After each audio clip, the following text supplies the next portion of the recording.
Assalamualaikum warahmatullahi wabarakatuh. Halo Bapak Ibu semuanya, gimana kabarnya? Alhamdulillah baik ya.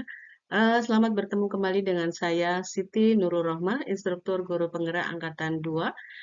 Pada kesempatan kali ini saya akan menjawab 5 pertanyaan dari Bapak Ibu guru hebat, Bapak Ibu calon guru penggerak terkait modul 1.4 budaya positif. Pertanyaan yang pertama, menggerakkan orang lain untuk mengikuti apa yang kita inginkan adalah hal yang tidak mudah untuk dilakukan, terutama pada suatu penyelesaian masalah. Tidak semua sepaham mengenai cara yang bijak dalam penyelesaian masalah yang ada pada peserta didik.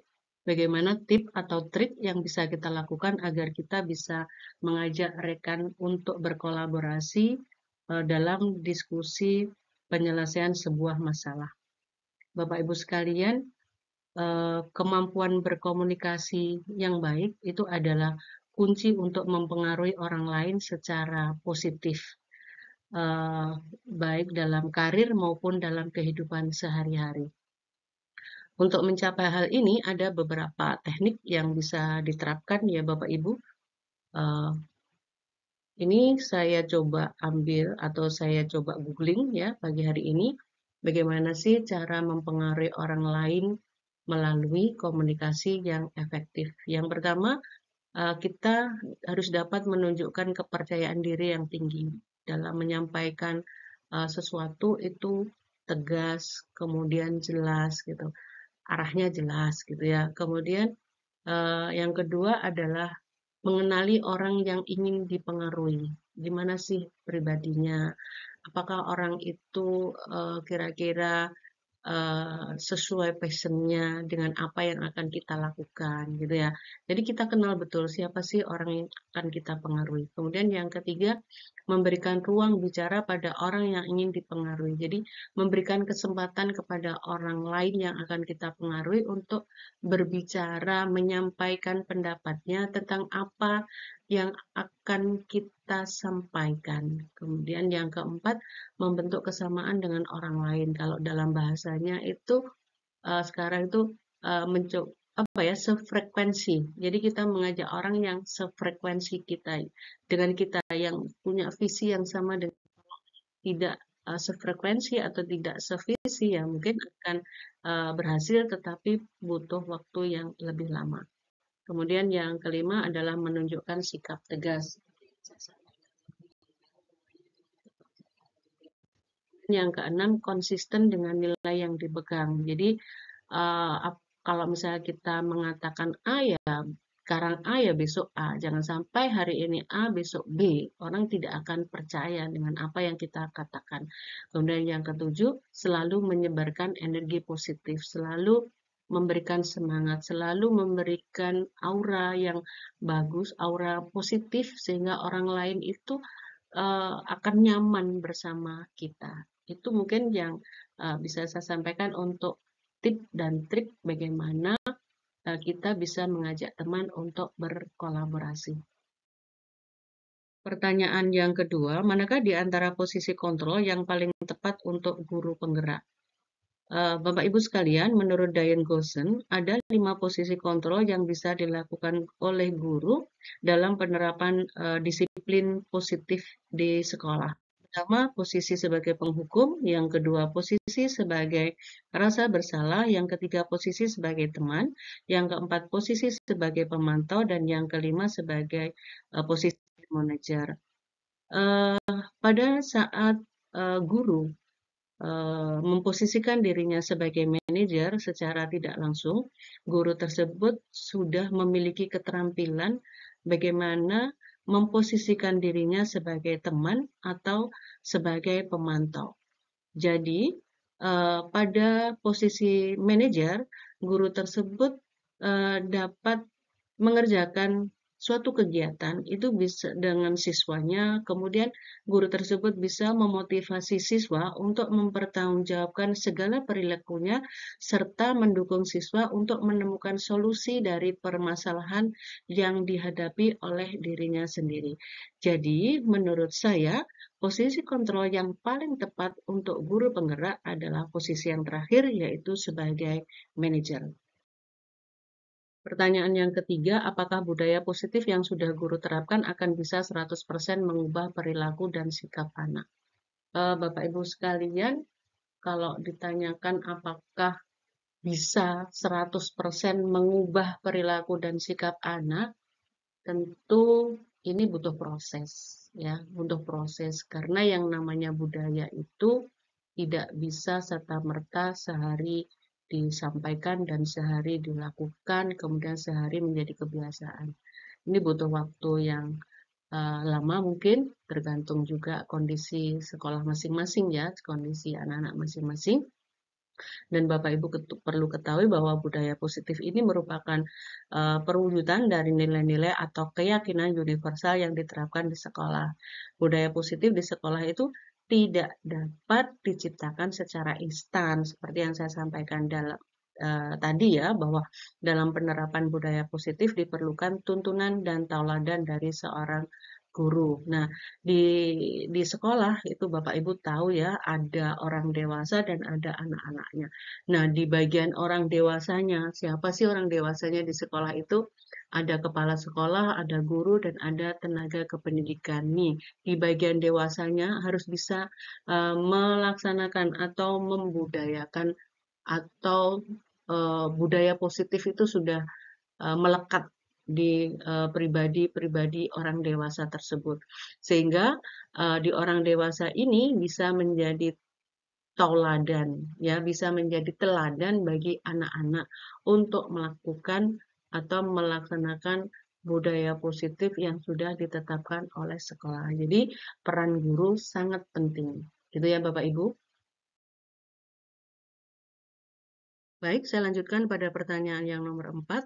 Hampir semua siswa laki-laki di sekolah kami tidak nyaman menggunakan baju yang harus dimasukkan ke dalam celana. Apakah hal ini wajar saja sekalipun peraturan sekolah menginginkan anak berpakaian yang rapi? Kebanyakan guru sudah mulai malas menegur anak karena jika sudah ditegur, siswa sesaat merapikan baju, setelah itu kembali lagi dikeluarkan dari celana. Apakah dibiarkan saja selagi perilaku anak masih dalam kewajaran atau tetap sopan dan tidak mengganggu temannya? Baik, Bapak Ibu sekalian, pada pertanyaan nomor 4 ini saya melihat ada keputusasaan dari Bapak Ibu guru dalam melaksanakan peraturan sekolah. Dari kalimat yang pertama, guru bertanya, apakah kondisi itu wajar? Gitu ya, apakah kondisi itu wajar? Saya bilang apa ya, wajar atau tidak mungkin tergantung, tapi memang kebanyakan anak-anak di tingkat SMA, SMK itu tidak mau memasukkan baju ke dalam celana karena mereka merasa bahwa itu adalah anak kecil dan mereka merasa bahwa saya sudah besar, saya tidak mau diatur-atur lagi. Nah, kalau misalkan hal seperti ini, Bapak Ibu perlu bertanya ya kepada anak-anak, apakah kebutuhan dasar mereka, apa sih kebutuhan dasar mereka yang perlu Bapak Ibu penuhi sehingga peraturan sekolah itu bisa tetap dijalankan. Kemudian yang kedua, uh, ini dibiarkan lagi perilakunya baik, masih sopan gitu. Bapak Ibu, kita sebagai guru itu punya tugas untuk menuntun lakunya anak-anak menjadi eh, menjadi anak-anak yang bertanggung jawab, menjadi anak-anak nanti di kehidupannya bisa selamat, bisa bahagia sebagai individu, sebagai masyarakat. Jadi saya berharap sekali Bapak Ibu tidak putus asa untuk meluruskan kembali atau untuk menguatkan kembali bagaimana anak-anak bisa uh, menjalankan peraturan sekolah. Nah, ini Bapak Ibu saya ajak refleksi sebentar ya. Untuk peraturan sekolah, dulu waktu menyusun peraturan sekolah itu sudah melibatkan siswa atau belum? Kalau belum, perlu dilakukan. Hal itu mungkin untuk ke depannya. Kenapa? Karena dengan melibatkan murid dalam penyusunan peraturan sekolah, itu murid akan merasa memiliki ya merasa memiliki bahwa peraturan sekolah itu adalah miliknya. Peraturan sekolah itu adalah programnya. Peraturan sekolah itu harus disukseskan, harus dilaksanakan. Gitu ya Bapak Ibu. Jadi anak-anak merasa bertanggung jawab untuk mentaati peraturan sekolah tersebut. Kemudian yang kedua, apakah Bapak Ibu guru itu selalu mengajak mengevaluasi peraturan sekolah secara berkala dengan guru-guru ataupun dengan murid yang lain gitu. Nah, evaluasi ini penting, menurut saya penting banget ya, penting banget untuk dilaksanakan agar tahu sejauh mana peraturan sekolah itu efektif. Sejauh mana peraturan sekolah itu dilaksanakan oleh murid-murid. Sejauh mana peraturan sekolah itu tidak bisa dilaksanakan oleh murid-murid. Sehingga dengan evaluasi yang secara berkala ini, peraturan sekolah bisa diperbaiki sehingga anak-anak atau murid-murid itu bisa melaksanakan peraturan sekolah dengan baik. Ingat Bapak Ibu, jangan sampai putus asa untuk menuntun anak-anak memperbaiki lakunya. Gitu ya Bapak Ibu. Pertanyaan nomor 5, apakah sudah ada penelitian tentang keefektivitasan segitiga restitusi?